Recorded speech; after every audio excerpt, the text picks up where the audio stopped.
Step into the neon glow of the modern arcade, where the promise of a prize beckons from behind the glass of the claw machine.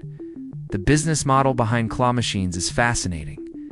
We've all been there, concentrating intensely, maneuvering the joystick, convinced we have the perfect angle. You drop your coin, the claw descends, and it grips the prize perfectly. But then at the last second, it goes limp. Claw machines aren't games of skill, they're programmed gambling devices. To understand why, we have to look at the mechanical wireframe of the system.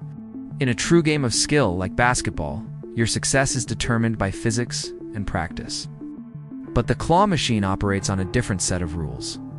The claw strength is controlled by software. Deep inside the machine, a circuit board acts as the dealer in this rigged game.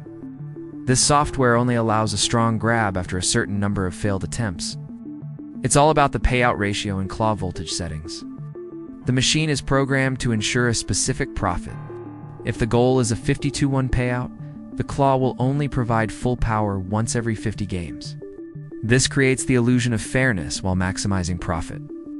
Even when you lose, the machine uses psychological triggers to keep you feeding it coins. One of the most powerful tactics is the near-miss effect.